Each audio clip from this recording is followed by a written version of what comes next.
Welcome, everybody, to episode number 2 of the Sparks podcast. Once again, I'm your host, Nick Ross, and I'm excited to bring you this next episode with a good friend of mine, Justine Chantale. Justine's a singer-songwriter from Tillsonburg, Ontario, and we talk about her first memories in music.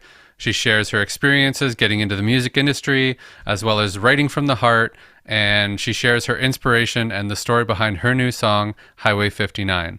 If you enjoyed today's episode, head over to Justine's page, check out more of her content, leave her a like, subscribe, follow, and if you could do me a huge favor, head over to the Sparks podcast page and give a like, subscribe, follow, maybe leave a comment, let me know what you think of the episodes. That would be greatly appreciated. It helps to grow the project as well as book other guests. So thank you for your time and attention, and I hope you enjoyed today's episode.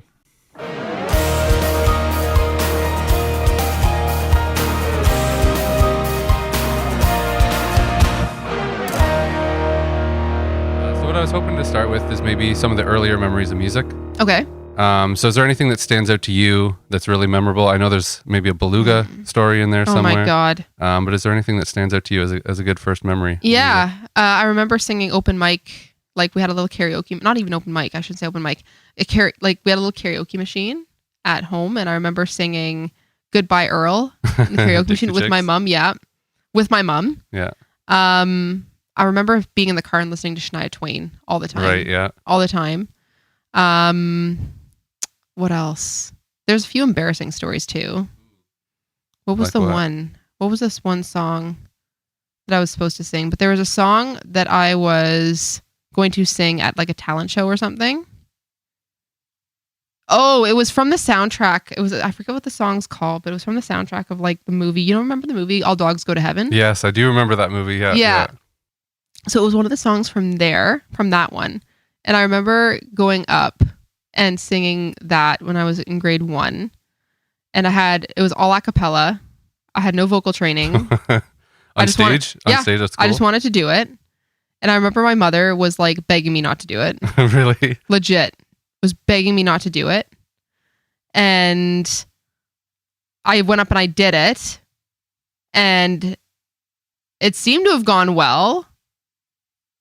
That was I'm surprised I performed after that one. Jesus, man. You're surprised it didn't scar you? No, it didn't. And then from there, surprisingly, going on to doing choir. Yeah. Did that, and then learning guitar and starting that at the age of 14. I tried doing piano before. Yeah. That didn't really stick, but guitar did when I was 14, and then it kind of went from there. But yeah, just a lot of country music, a lot of wanting to sing, a lot of trying to sing. And then, yeah, just that was kind of where my earlier memories were. Yeah. Yeah. Always wanting to sing. Mm-hmm. And a lot of country music, which obviously, so the guitar, did that start like with songwriting, or was it just you started learning guitar kind of separate, or singing along to sing to, or? I learned guitar to be able to accompany myself. My goal was to be able to songwrite. I always wanted to write songs, but I needed to play an instrument. Yeah, so for sure. The goal was to be able to do that. And I did successfully write my first song when I was around 15, 16 years old. Right. Yeah. Were you influenced by like the Taylor Swift movement? Oh God, yeah. Yeah. Of course I was. Yeah. Of course I was. I was like, when I first started to get to know who Taylor Swift was, I was just like, she's me. This is why I write music. She's me. She writes stuff that like, yes, I've been there. Like just such relatable stuff. Like, but again, like I think Taylor Swift was like a year older than I am. Yeah. So right around that same time. We're kind of all going through the same life things, right? Yeah. So yeah, I was definitely part of that Taylor Swift movement. Yeah. Oh yeah, 100%. So what was your first song that you wrote? Shoot, what was it? I think I shouldn't say my first song. I wrote a couple of unfinished songs. Mm-hmm. Yeah. And I'm not going to count those. But my first song that I wrote and that I performed was called Emotionally Sound. Okay. And it was about, there was this one guy I had a huge crush on at work. I used to work at Zayre's. I don't even care if whatever. I have no shame now. Yeah. Good. But I had a huge crush on this one guy I used to work with at Zayre's, and he was going off to school, and I knew he was going to be coming back. I I knew he was going to be coming back around Christmas time. So I wrote a song about that, about how I felt about him coming back to work at Zayre's, coming back to the same town, being Christmas time, he's coming back and stuff. And, you know, when you've lost so much time with somebody, because whatever, and then like they come back, it's like you're almost starting from the beginning. That's what I felt like. Right. Okay. You know what I mean? Okay. Yeah. But yeah, that's what it was called. That was kind of the basic premise of it. Basically, I liked a guy and he was coming back from college to come back and work at the same grocery store I was working at. Teenage problems. And time is a weird thing when you're younger too, right? Because like summers felt forever and everything feels a lot longer than it is. Yeah. So everything's bigger. Everything matters a lot more. Yeah. So that time period is a lot more. Yeah. What did you want to be as a kid? Did you have any like songwriter or? I wanted to be a dolphin trainer when I was 5. You wanted to be a dolphin trainer? Yes. Right. Okay. I totally did. Interesting. When we went to Disney World, we went to the Dolphin Cove where you go pet the dolphins and stuff. And I went up to this one dolphin trainer. I was like, I want to be a dolphin trainer. What do I have to do? And my dad thought it was so cute. Yeah. And then he, to this day, reminds me of it. And I'm super embarrassed. But whatever, it is what it is. A dolphin trainer. I know. But when I was younger, I did want to be a musician. I wanted to be a singer. And that was when I was in elementary school. And didn't think I would be actually doing it as an adult. But it was something that was always in the back of my head of what I wanted to do. Because music was just such a fun and expressive way for me to let my emotions out. Right. To be able to communicate like my feelings and be able to put my feelings into something as an outlet. Right. So yeah, that was always something that was in the back of my mind of something I wanted to do. Yeah. Because I think one of your favorite quotes is the, what music says what words can't. Yep. It's true. And that seems to be, true for you. It was something to kind of channel that into. Yep. So when did you start performing? Like, I mean, obviously you performed as a kid on this stage a cappella, which is pretty impressive to do, but 5 years old. Anyway, I started performing like with guitar and stuff. Yeah. Like kind of like your first maybe show or open mic or like what did it? We had a coffee house at St. Mike's secondary in Stratford. We had an open mic like once a month. So I think when I was around 15, 16, I performed at the open mic. Right. Okay. Yeah. And how was that? Terrifying. Yeah, it was terrifying. It was very scary. I found with that open mic, it was very, I don't know. It was very hard to get your foot in, I feel, or to be not taken seriously, but I always felt like there was the favorite. Right. Okay. And those people were the favorite. And it wasn't like what you see now where people are just like, yeah, go up and play, woo, like lots of support. I didn't really feel that love at the time. It really seemed to be tailored to specific people. Right. Yeah. Did they get like more time or just more priority or just more priority? Right. Okay. Yeah, more priority. They get to play more than once. Yeah. I remember the one teacher said, well, you know, that's what they want. That's what the crowd wants to see. But the crowd wants to see those people. And it's just like, oh, thanks. But there were a couple times when I would play and the one teacher, he was really nice. I'm not going to say his name because I do have people that were my teachers that follow me, that I have friends on Facebook. So they may see this and be like, right. But like, there were a few times when he was like, oh, that's the best time you've performed. I was like, okay, well, thanks. Like encouraging. Yeah, encouraging. Then there were other times where just like, you're flat on that note. Right, okay. And I remember at that time I was 18 years old. I was taking vocal lessons. Like this is flat, like push forward, right? Yeah. And I remember I was telling my vocal instructor that, and she literally was just like, how is this man involved in music? I said, well, he plays the accordion. This is going to give it away. And she was just like, I don't care. She's just like, that tells me nothing. That doesn't mean that you're qualified to be able to be, she said, you're not flat. You never go flat. You're fine. I'm just like, okay.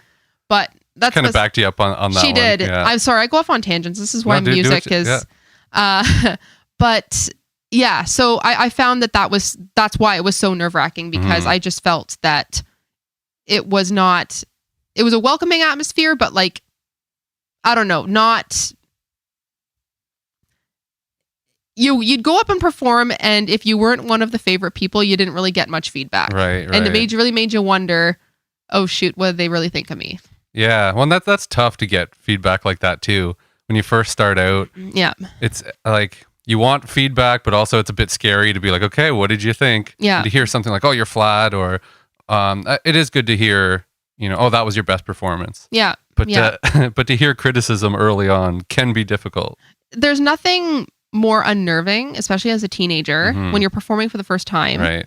You're already walking into a setting where you feel that other people are getting preferential treatment to begin with. And then you go up and you perform. You're scared to death to do it. And then you hear no feedback. Right. And you're seeing that other people are performing more than you are. Yeah. Did they clap? Like, who did you go with? Who did I go with? Yeah. Was it just you? Yeah. Oh, wow. It was just me doing it. Yeah.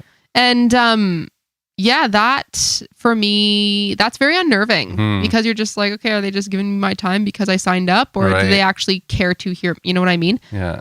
But that could have been me overthinking it too as a teenager. Like I was, probably if I walked into that situation now, probably wouldn't bother. Like maybe I'd interpret it differently, but no, at the time it was very scary. Did you play originals or covers? I did a couple of originals, but mainly covers. Yeah. Wow, because the covers are generally the easier ones, right? I mean, yeah, people know them. I guess I ran into a little bit of that same kind of dynamic running the open mic at Carey's. It was trying to balance keeping the crowd happy with also giving everyone a fair chance to play. And I thought it was, what I try to do is just alternate. So then there would be someone who's really strong, followed, by someone who might be a bit more of a beginner. Yeah. And but I found like the crowd was great, and they loved to see that beginner part too. Yeah. But sometimes drunk teenagers or drunk college students can be a bit harsh. Yeah. And you would have seen definitely more of that. To be honest, when I came into the music scene at the age of 23, it's like the further along into the scene that I got, the more I noticed more people were encouraging and welcoming and just wanted you to do better. And if they saw potential, even just to have the courage to get up and play, right? People would see that and be like, you know what, you have an interest in this. Like, this is something you want to do. Like, okay, this is how you progress, and this is what you need to do. And they would help guide you, right? And that was something that I really, really liked, and that made me feel safe. Yeah. So that if I screwed up, people get it because they've all been there, right? Because it's all musicians, right? Everybody gets it. Everybody's been there. But if there's anything anybody's able to help with, they're willing to give like that really gentle, kind feedback, right? That's really constructive. And that was something that I found coming into, the community. Definitely, yeah. Like the courage.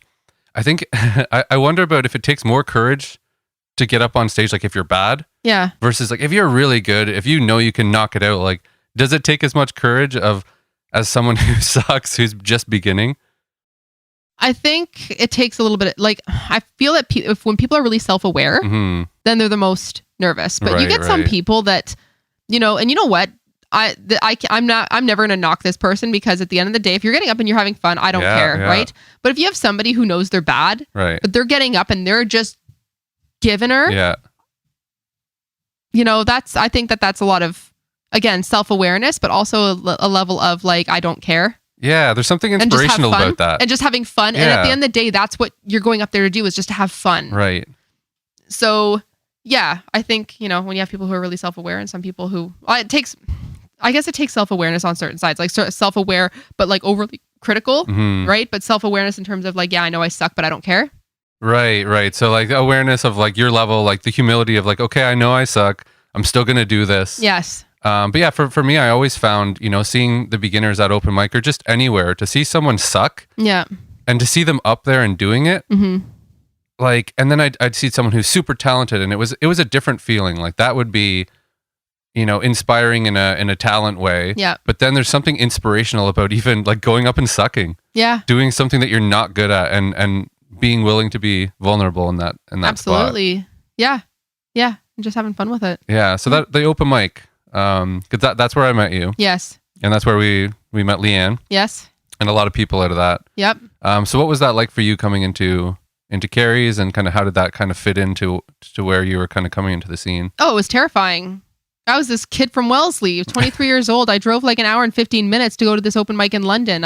Before I came, I had looked up because, like, as you know, I was looking for a job, right? I was trying to get a job in London. That's where I wanted to learn. I wanted to learn like as a nurse and progress my skills there. Which we should talk about the nursing soon, but we'll stick on the open mic for now. For sure. But I had looked up prior. I was like, oh, I wonder what, like, London's a big city. Like, let's see what kind of music they have here. And I looked up like program schedules for like open mics, and I saw Carrie's open mic. So I was like, oh, I'm going to go there.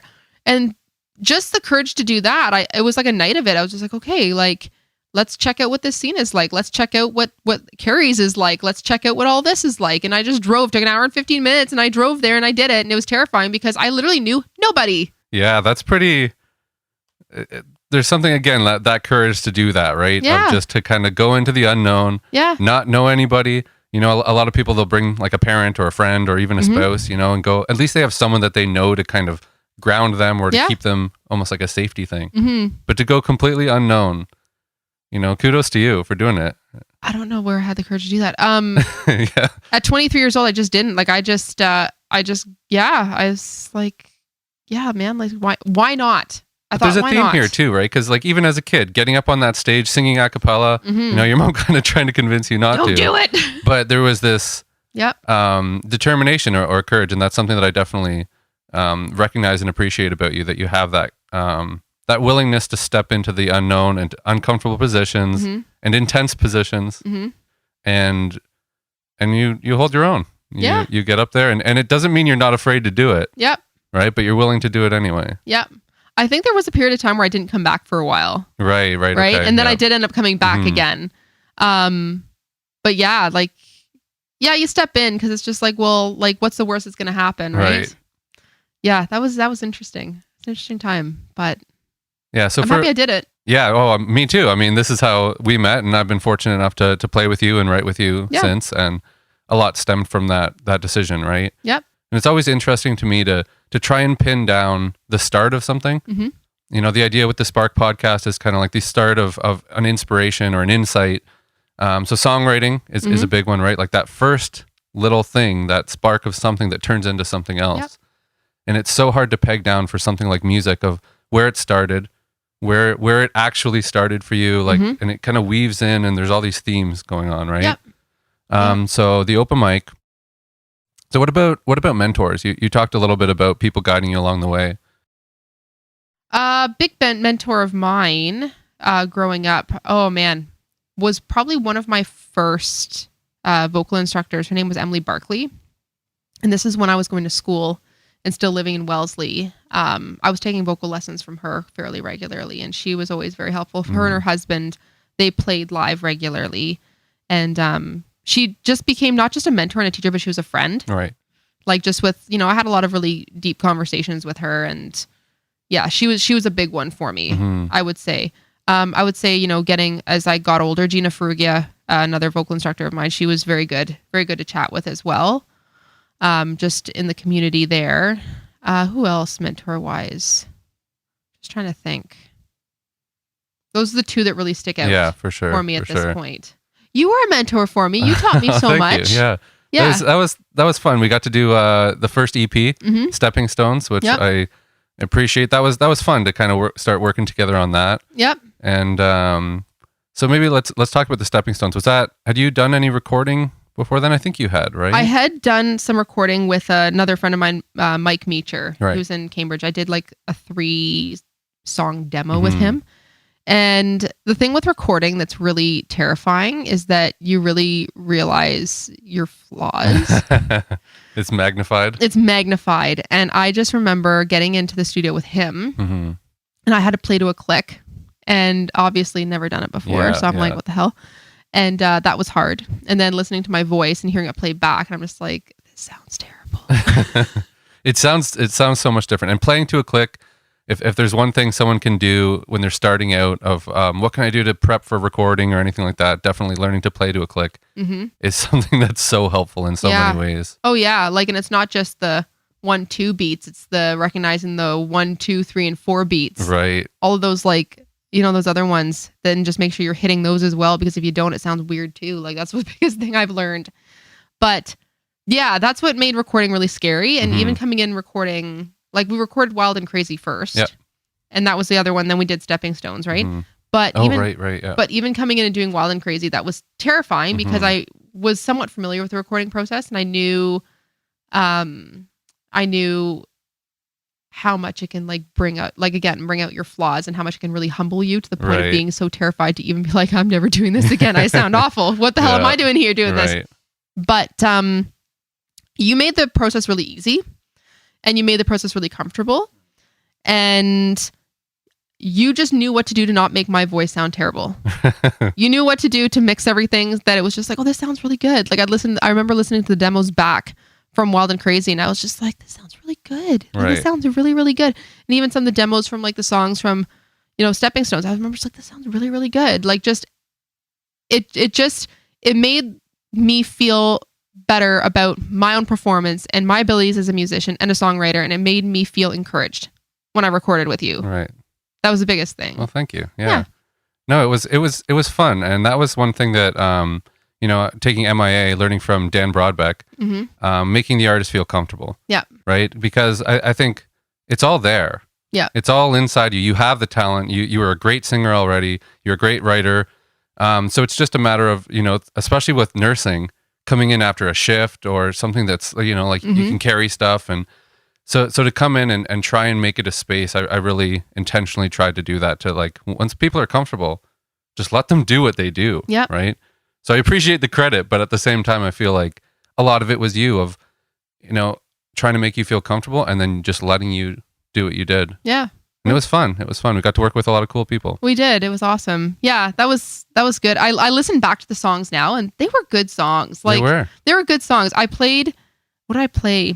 I played Lamb in a Lion's Den. Last 2 gigs I did. I was like, this was a good song. It was. Like, and those songs just came together and were so organically. Mm-hmm. Like, there wasn't a thought of, this is my hook and this is my tagline and this was 30 seconds long and this was this. There was no thought of that. It just came together so organically. And I was just like, that's the kind of songwriting I feel I need to constantly revisit. Right. Okay. Because it's effortless. Mm-hmm. And it's just coming from like the heart. It's coming from where it's supposed to be, rather than, making it so like structured. Mm-hmm. Do you know what I mean? Yeah. You can get lost in the rules. Yeah. It's sometimes learning all the rules of how long to have an intro. Mm-hmm. I found that with production too, right? Of how to structure things.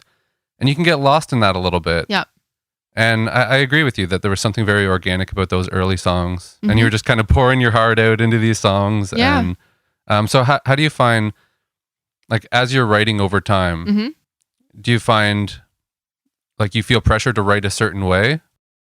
The problem with songwriting now, is I'm finding I'm really trying to find that balance between being organic, mm-hmm. but also if you're writing specifically for something like radio or for a specific artist or for something, you do have to keep in mind the rules. Mm-hmm.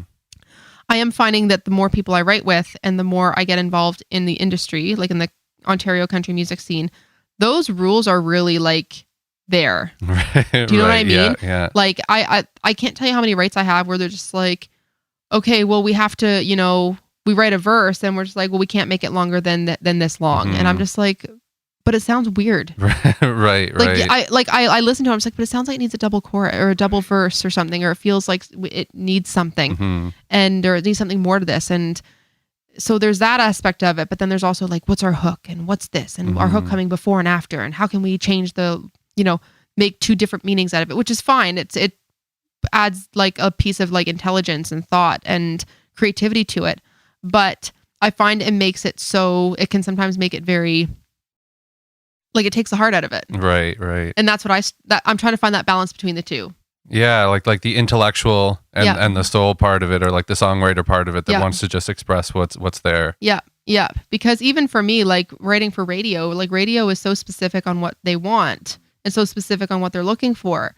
Even more so now, right? A song like Highway 59, like that came from the heart. Right. Tried to get that on Sirius now, and it got like, nope. Interesting. It's a ballad. Nope. It's not what they're looking for. It doesn't fit the requirements. It doesn't fit the requirements. Yeah. And it's just, that's what I'm finding now. And that for me is a bit of a struggle. Right. Yeah.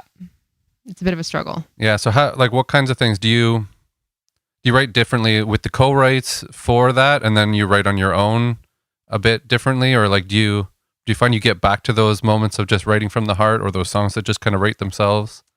Sometimes I do.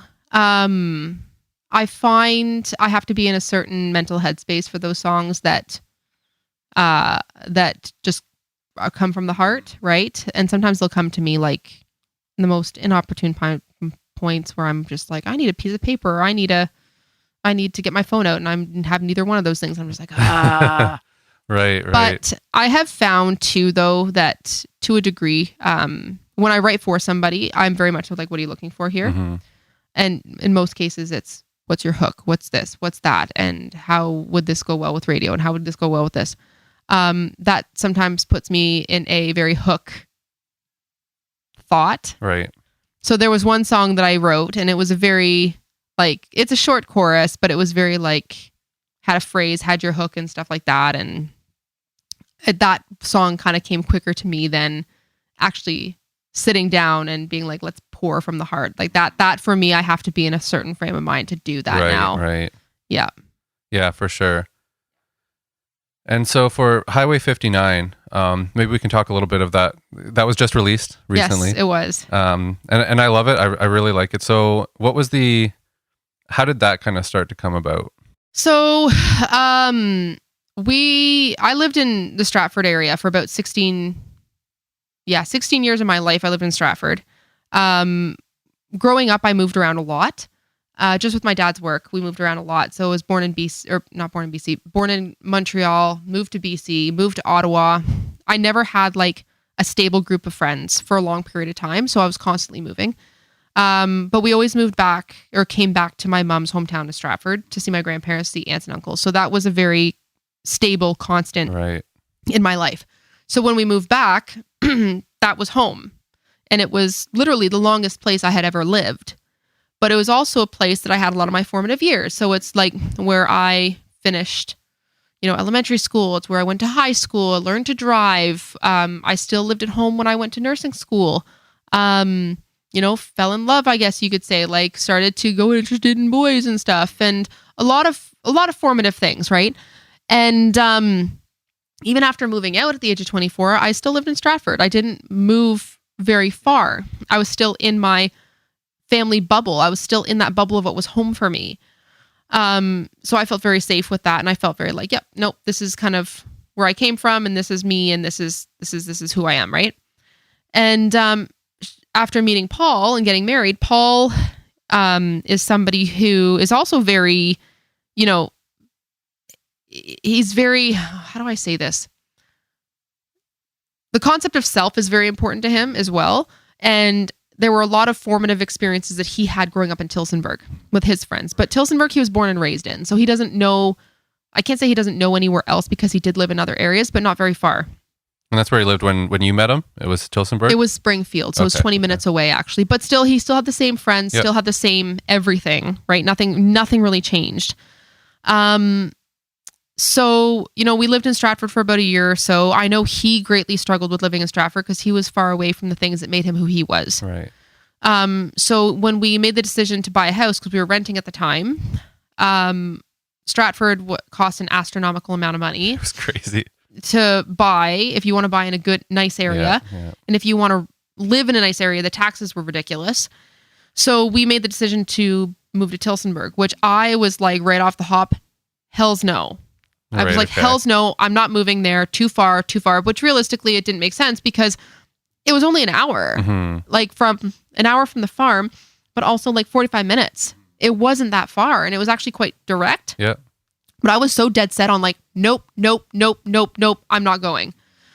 And we did end up moving because logically, we didn't have any other option. Like, not that we didn't have any other options, but it made the most sense for what we wanted in our lives and just support-wise and all that. It just made the most sense. But that first 2 years that I lived in Tillsonburg, I really struggled. And, I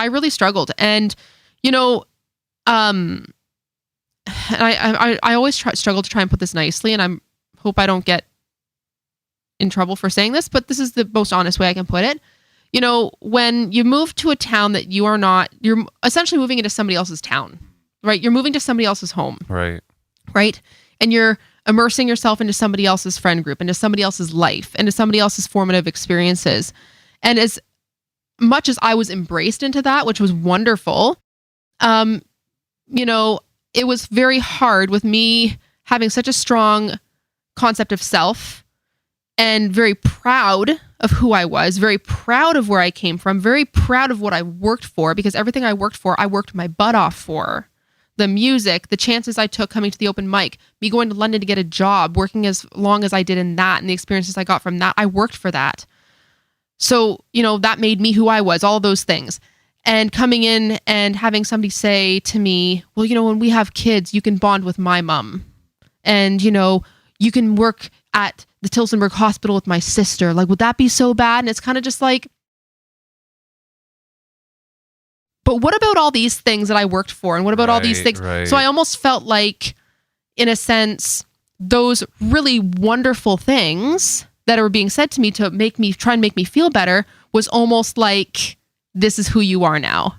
Right. Do you know what I mean? Yeah, and so it's moving from... Yeah, it was like, this is who you are now. And I really got the sense of moving to Tillsonburg was being like, well, old life done. This is who you are now. You're a Tillsonburgite. Right. Is that what they're called? Tillsonburgite? No, probably not. Tilsonburgers or something. I don't know. Tillsonburger? But that's how I felt. And that really bothered me. And I didn't know what that was. And I didn't realize that until after having Mikey. Mm-hmm. Because during my pregnancy, I really struggled with being so far from home, because that's something that I want to experience with my parents, with my mom, right? Not to like knock anybody else in the family, but that's something that as a woman, you want to experience with my mom. And I was an hour away from my mom. Mm-hmm. That was hard. Right, for sure. But it wasn't until after I had Mikey that I was just like, I moved away from everything that made me who I was. And I was put into somebody else's town, which, not to say like somebody else's town. Yeah. But like I was basically, now living in somebody else's formative experiences and somebody else's memories, and kind of embraced into that, which is lovely, but I still have such a strong connection with the things that made me who I was. Right. And for me, it was about acknowledging that, and it was about maintaining that connection, being like, you know what? Yeah, I live here now. And this is like, I have a new family and I have a bigger family, but that doesn't cut me off from where I came from. And that was mainly what Highway 59 was about. But the biggest thing with Highway 59 was that going from Tillsonburg to Stratford, there's a couple ways that you can go, but Oxford Highway 59 North runs right through Woodstock, literally up highway, like the highway through Hampstead to where the farm is. Like, not even joking. If you go from Woodstock Highway 59 through Tavistock, through Shakespeare, it's literally right there. So for me, that's what it is. Like like everything that made me who I was is north of Highway 59. Right. Yeah. I think even in hearing that, I think you did such a good job in tying that up into this song. Yeah.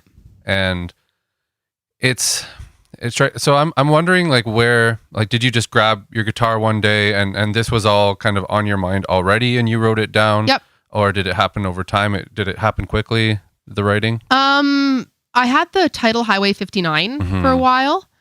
And then one day I remember being in the living room and Mikey was he was like 3. How old was he? Was he a newborn? A couple weeks old? I forget how old he was. He was young. He was an infant. And I just pulled my guitar out. He was sleeping and I just started playing. I started kind of just writing. And I remember by the time I finished the first verse and the chorus, I was like bawling my face off. And Paul came up and he's like, "Why are you crying?" And I was just like, "Oh, I'm writing." And he's just like, "What are you writing about this making cry?" I was like, "Don't worry about it. I'm fine." And then I kind of just put it aside and then, end up finishing it maybe a few months later. Right. Yeah. Okay. Yeah. And I think that's a hint too, that you're onto something, right? When you write and the emotion comes out too, right? And I think that's the therapeutic part of it. Yeah. Right. It's taking this thing that's inside you and it might like bother you, or it's like a certain thing that's kind of like a stuckness maybe. Yeah. And then by putting it into a song, there's like a therapy to that. There is a therapy to that. And there is, like, for me, it was the idea of just like, well, why does this bother me so much? Like, I didn't even realize how much it bothered me so much. I just know that it did. And I didn't understand. And then writing that almost allowed me to process it and allowed me to be like, oh, this is why. Oh, that makes sense. Well, that's okay. And, I'm not weird for feeling like that. I don't have separation anxiety for feeling like that. This is just why.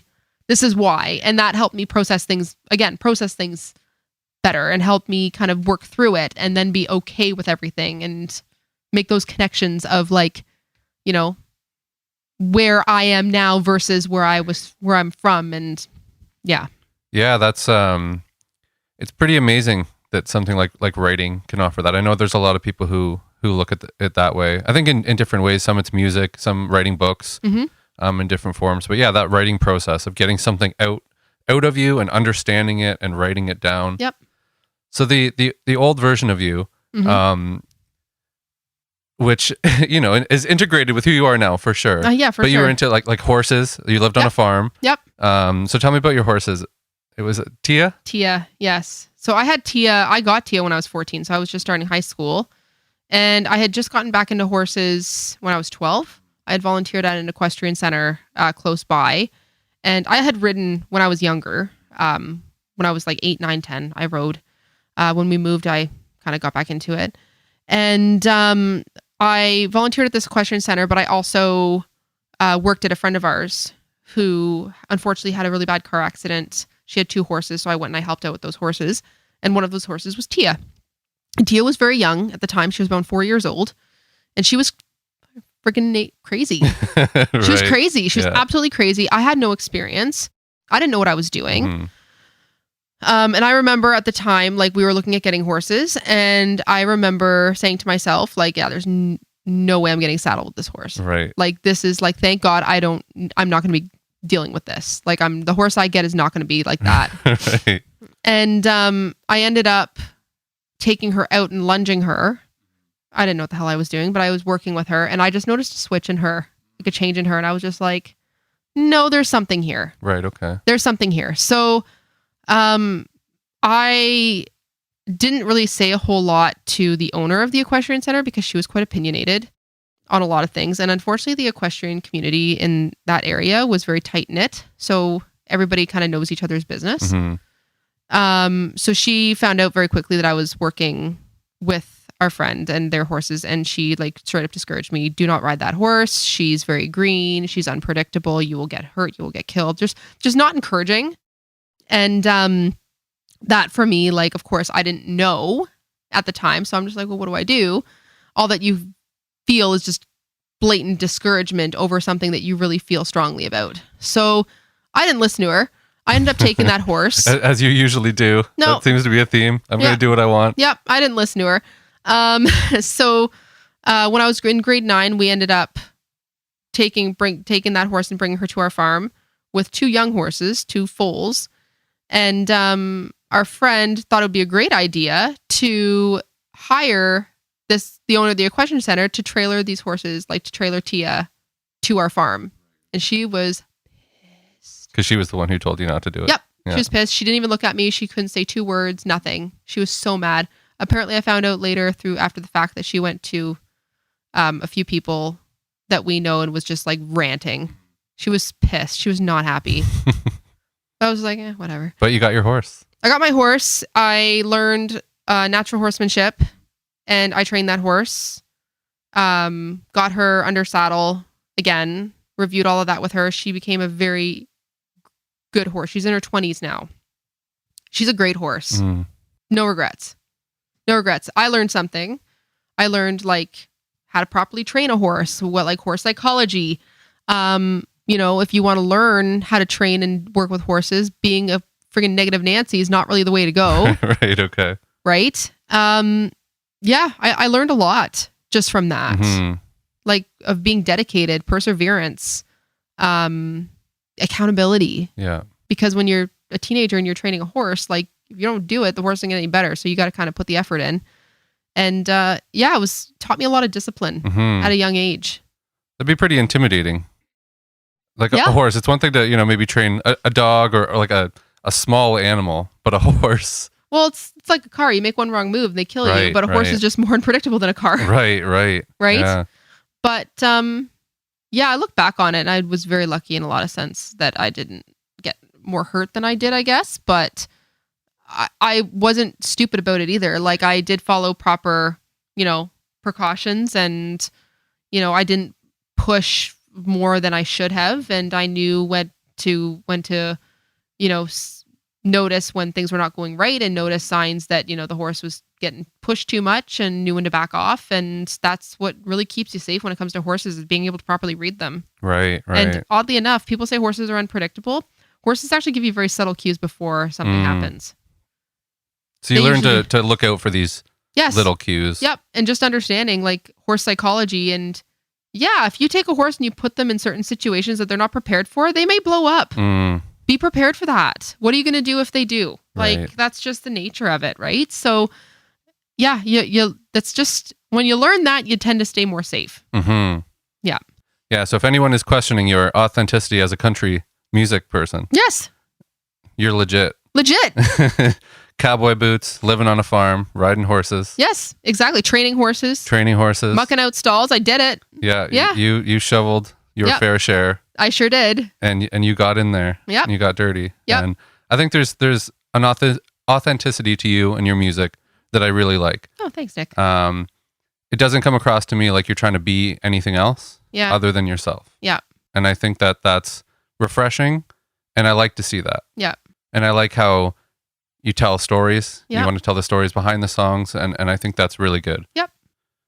So I'm wondering about the nursing. Yes.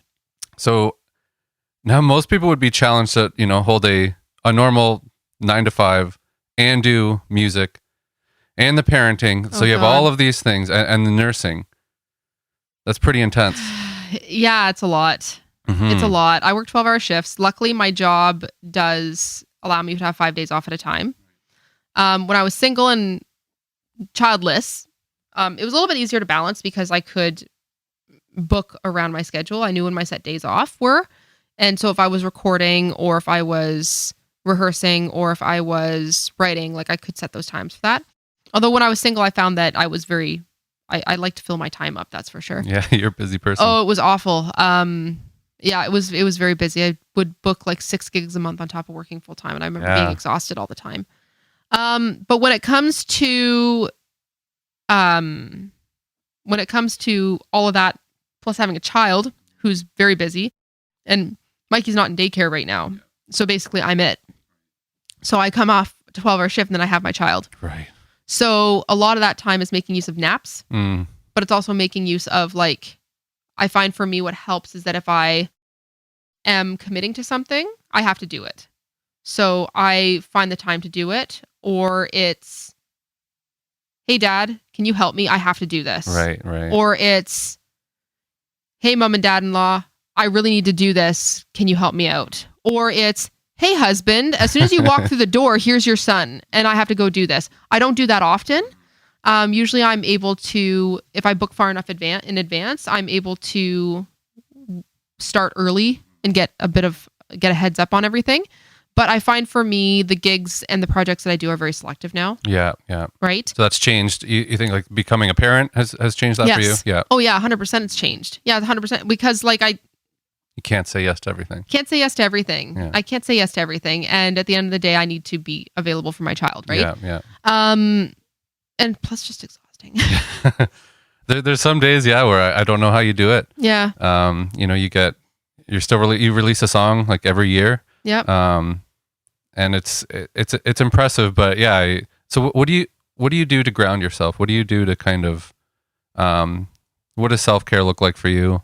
How do you ground? Self-care looks to me like doing music to a degree. Like I have to, because as much as I love my job and as much as I love my family, if my life for who I am, right? Everybody's different, but for who I am was going to work and then, being mommy and, homemaker. Right. That's not who I am fully. Like there's other aspects to me. So for me, doing my co-writes, having opportunities to do things like this, having opportunities to play monthly, to get involved with things, to have a goal to record, have a goal to hopefully get a song back on Sirius.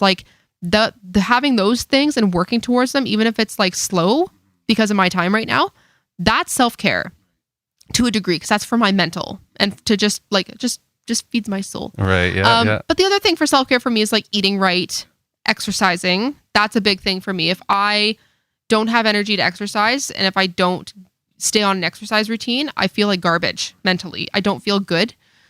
Sleep, but then also balancing rest. Like balancing rest. Like there are some nights where I'm just like, you know what? After Mikey goes to bed, I'm putting a face mask on. I'm chilling on the couch. Yeah. And I'm going to mindlessly look at reels on my phone. Right. Because I'm freaking tired. Definitely. Right? Definitely. So it's a balance of all of those things, and just knowing when I need to tap more into like the creative side. Okay, then I'll do some more writing. If I need to tap more into the rest side, you know, I take a step back. I'm just like, okay, I need to just chill for a little bit. If I tap more into like, you know, I need to buckle down more on my nutrition because I'm starting to feel sluggish, or I need to, you know, make sure I'm prioritizing exercise every day. Like that's how that looks. Yeah, for sure. And then obviously like your marriage and your relationships and all that stuff, like making sure you're tending to those things as well. Yeah, it's a very challenging balancing act. It is. To balance all of those things. Yeah. So for inspiration, where do you generally find inspiration? Life, right? Life. Sometimes I find like the things that are happening around you, the frustrations of what's happening around you. I'm fine with me when negative things are happening in my life. I always try and find a song to make me feel better. I'm finding that writing sad songs doesn't help me. That just makes me feel worse. Right. Okay. So it's finding things to make me feel better. So sometimes writing like a more positive, like encouraging, uplifting, a reason to push through song is what helps me. Mm-hmm. But yeah, sometimes, you know, with the frustrations, being able to identify the elephant in the room and just saying, this is stupid. Like, but do it in a song. Yeah. That's just a satisfying thing for me. Sometimes getting inspiration from what other people are going through in their lives. That sometimes really is a big thing too. Just life. How do you run into writer's block much? And how do you generally, what's your strategy for that? All the time I run into writer's block. All the time. I often run into writer's block because I'm exhausted. Right. Okay. A lot of the time that I try and deal with that is I make it a point, like I'll do co-writes. Co-writes often helps. But I find if I'm struggling with writer's block, I'll make it a point to come into a write with something, whether it's an idea or even like a couple of lines from a chorus or a couple of lines or even a chorus or a hook or something. I'll try and come in with that because that usually helps get things going. That usually helps the most. Right. Like co-writes. I think co-writes are really interesting. I really enjoy, like I like writing by myself, but it's always nice to go to places that you can't go on your own. And so for co-writes for you, do you generally come in with an idea or do you find it during the conversation? It kind of goes both ways. So I will sometimes have a small list of ideas. The other writer may have a list of ideas. Sometimes we'll talk and we'll write stuff down. Sometimes we'll come in, we already have like something, like I said, and we'll do that. But usually it's one of us usually presents like a hook or a tagline or something, and we go from there and create a storyline around it. Yeah. No, I've been fortunate enough to write quite a few songs with you, and it's always fun for me. I just really like the writing process, and then you take this idea and rewrite lines and like explore together. I think it'd be fun even to do. Maybe one day we'll do a video of us writing a song. Oh yeah, that'd be so much fun. That'd be interesting. Yeah, but it is also, with writing, it's something that's also kind of intimate, right? Like, because you gotta not be afraid to say stupid things. Yeah. Right. Or even just talk about what's going on in your life. Like a vulnerability. Yeah. Like you and I have had conversations, and I've had conversations with other artists. Where I'm just like, well, what's going on in your life? Well, this is how my year's been, or this is how my month's been, or this is how this has been going on. And just honoring that safe place, I think, when you have a co-write, just honoring that. Because, yeah, you need to be able to feel vulnerable, and you need to feel safe to talk about essentially heavy things where sometimes you get the best inspiration from. Right. So what's the best advice that you feel like you've gotten, either for music or life in general? For music or life in general? Oh my gosh. And it might be a big question. This actually applies to both. If it's not fun anymore, then don't do it.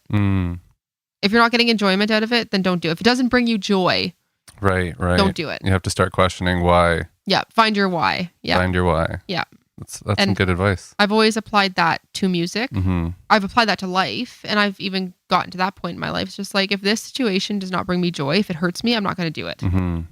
If, as much as, you know, as a human being, you need to find that balance of what brings you joy and what brings other people joy, right? I'm not like, you got to find that balance, but if I'm going to put myself in a situation that's going to hurt me, I'm not going to do it now, right? And that's what I really live by. And again, that comes from music. So I think anything that you do, if it's going to constantly hurt you, if it's going to be constantly unhealthy, well, then what's the point of doing it? Right. What's the point? What's the point? What's the point? Another single. Check it out on Spotify. But that's a big thing. Like, what's the point of doing something if it's going to hurt you? Mm-hmm. What's the point of constantly exposing yourself to pain? Like, for what? Mm-hmm. Why? Like, what's your why of doing that? If you don't find joy in it, life's too short. Reevaluate your why or get out of it. Right? And with music, I've had to do that numerous times to be like, well, why am I doing this? And I've had to go back to, okay, well, what was my why? And revisit that. And then almost fall in love with playing music again. Right? Because the industry can be tough. It can be hard, and it can get political, and it can get like almost where the art and the heart of music kind of gets overshadowed by just a bunch of stuff that really doesn't mean anything. Do you know what I mean? Yeah. Like the business part starts to take over. I mean, it is a music business, so I get that needs to be something that's present. But, you know, like for me, I remember Mike Roth always said it's about the song. It all starts with the song. Yeah. Right? And remembering that. So has your why changed over time, or? My why has not changed. Music has always been an outlet for me. It's always been a way for me to connect with people. It's always been a way for me to get out what's going on in my heart, because as you guys can tell, sometimes articulating things through words is not great on my standpoint. It's challenging. Like, and I bounce around a lot, and I go on a tangent, and then I have to bring myself back. And sometimes I don't express myself the way that I would like to.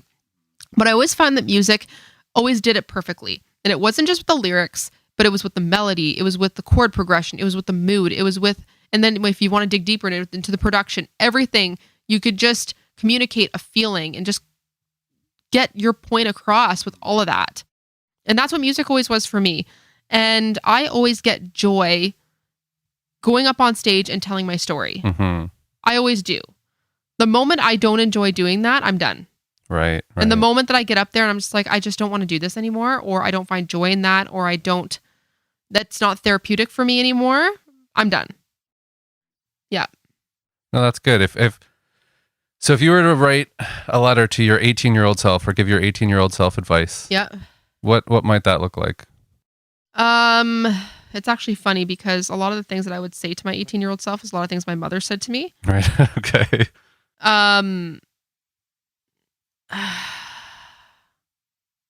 What would I say? I'd probably say to my 18-year-old self, you're probably not going to listen to any of this, because you have to live it first. Right. You have to experience it. But follow your gut. Think about the choices that you make in your life, and think about how those choices will impact the rest of your life. Right? Because that's some things I feel like people don't think about. You know, don't sweat things that don't matter. Don't sweat the politics. The only person that you need to get approval from is yourself. If you're happy with yourself, and you're happy with the path that you're taking, and you're happy with what you accomplish, and you're being true to yourself, and you're being a good person, do that. The other little things that it doesn't matter at the end of the day. It doesn't matter. It's good. Yeah. It's good. I hope I put that in the right way. I hope it makes sense. But it's always challenging to say, and then you think about it after and be like, oh, I might have said that a little bit differently, or I might have done this a little bit differently. But I just think about what I would tell Mikey as he gets older. Do you know what I mean? Because he's gonna struggle. Like the world that kids have to live in now is just messed up. But I think about the struggles that he's most likely gonna face. And, you can't protect your kids from what's out there, but you can at least be that safe place to fall for them. And I just think about like, well, what would I tell him? Mm-hmm. As he's growing up. And the biggest thing was like, you're probably not gonna listen to me because you know what you need in order for you to understand, you have to go through it yourself. But think about the choices that you are making because they will affect you for the rest of your life. And be smart.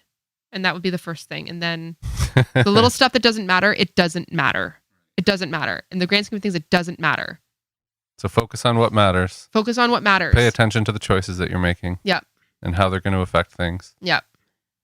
Yeah, exactly. Exactly. It's like, I know it sucks that, that girl didn't ask you out to prom, or that girl like turned you down when you asked her out to prom. But you know what? In 10 years from now, and I know it doesn't make you feel good now, and I know it's hard now, but down the road, it won't matter because life, that's just a small blip of your life. And you know what? Honestly, my mom said the same freaking thing to me. And I was just like, you don't understand. This sucks now. And yes, it does suck now, but like, you're going to look back on that and it's going to be like, okay, whatever, man. Like, it is weird how time, I look back at like school and tests and things that I thought were the biggest deal in the world. Yep. And looking back on it now, it's nothing. It's barely a blip. You barely even remember it. Yep. Yeah. And I'm wondering about those things that are that now for me, right? That I'm going to look back in 10 years, 15 years and be like, I can't believe I cared so much about this thing. I feel like the older you get and the more you experience through your life, the less you're going to care about certain things. Like there are certain things that I know as a teenager and as in my early 20s that I would be freaking out over that I'm just like, oh, whatever. And now you're like, whatever. Not a big deal. Doesn't matter. Yeah. Doesn't matter. Like my perspective on things has changed so much as I've gotten older, just because you've experienced life. And you've gained some wisdom. Hopefully over time. Hopefully. Yeah. 100%. Wisdom. Yes. It's always the aspiration for me is always to become a wiser version of myself. Well, that's because, and it's like, how do you become wise? Right? Is it just time? It's experience. It's experience and the ability to reflect. That's what I think. Right. Okay. It's time and the ability to be able to reflect and be like, okay, well, what does this all mean? What is the meaning behind this experience? Right? How does this affect me now? How does this affect me moving forward? How does this affect my family moving forward? Yeah. Moments of reflection is super key because I think so many times we can just get caught up in life and we don't really take the time to really sit and be like, oh, you just move from one experience to another without being like, oh, like what was going on during that? What happened? Because like life moves fast. It does. Life moves very fast. Yeah. Being able to process it. And again, find meaning behind it. Right. And that's what songwriting for you is, a moment to kind of slow down. To pay attention to your experience and what you're experiencing now. To put it into a song and then to share that. Exactly. You just tied it together with a nice little bow. Nice little bow. Well, yeah, no, thank you so much for coming on. Where can people find your music? Where can people find more about you? Well, shameless plug. You can find my music on any platform that you stream. So Apple Music, Spotify, Amazon, Deezer, whatever, anywhere. You can find more of my stuff on JustineChantale.com. I'll update that site soon. You can find me on Instagram, Justine Chantale Music, and Facebook, Justine Chantale. Okay, and you can check out the new single, Highway 59. Highway 59, available everywhere. Thank you so much for coming on. Anytime. And thanks for listening, guys. And again, Justine Chantale, Highway 59. Check it out. Awesome, thanks.